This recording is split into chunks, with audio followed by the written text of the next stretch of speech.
Bonsoir à tous.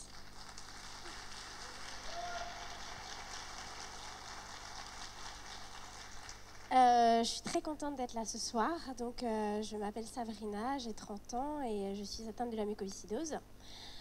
Avant de vous parler de mon histoire, en fait, je voudrais vous lire un texte d'un papa qui n'a pas pu être là ce soir.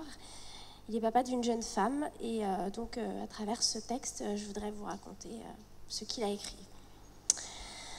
Un soir d'avril 91, dans un bureau de l'hôpital Necker à Paris, en quelques secondes, notre récent bonheur d'être parent d'une petite fille s'effondrait dans un gouffre portant un nom inconnu de nous, la mucoviscidose.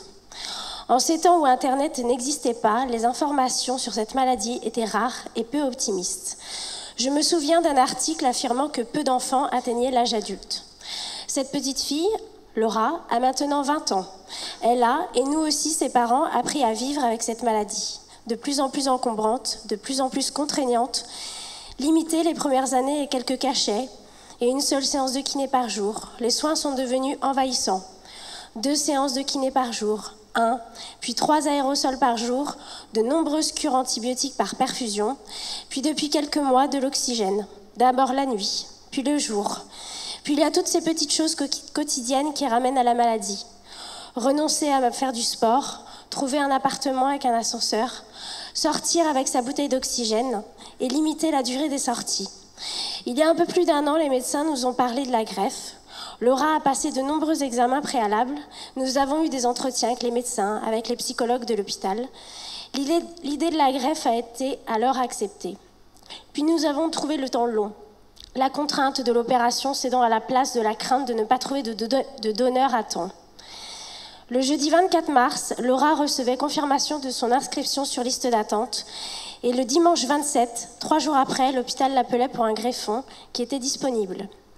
Malgré quelques complications post-opératoires, Laura va bien et elle respire librement. Nous prenons donc cette greffe non comme un échec, mais comme un merveilleux espoir, et cet espoir que nous voulons vous faire partager aux enfants malades et à leurs familles.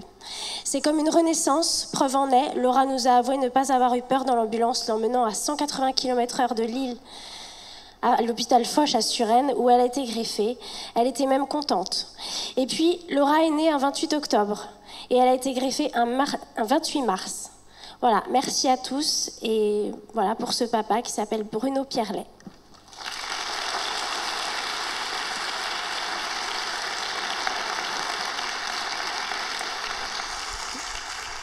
Et aussi, je voulais faire un petit coucou aussi au petit mec qui est là. Et puis, je sais plus où, voilà, où sont. Et je voulais aussi remercier Sabrina qui est venue ce soir, qui est venue de Paris. Donc Sabrina, c'est une fille que j'ai rencontrée parce que j'achète des magazines. Et le magazine, il s'appelle Closer, on va faire un peu de pub. Hein. Et j'avais vu cette nana qui faisait un article donc, sur Closer, qui se battait contre la muco et tout. Donc on a pris contact, ça fait 5 ans.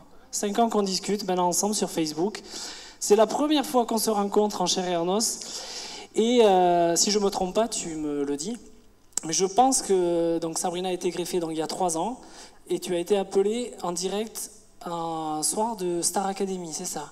Voilà, donc elle était elle faisait partie de l'émission Star Academy et elle a été appelée en direct comme quoi il y avait un greffon pour elle. Donc maintenant nous l'avons ici et en bonne santé, donc ce qui donne de l'espoir à plein de gamins qui sont dans le même cas. Voilà. Donc encore un gros merci à toi et on la reverra après, vous inquiétez pas. Merci.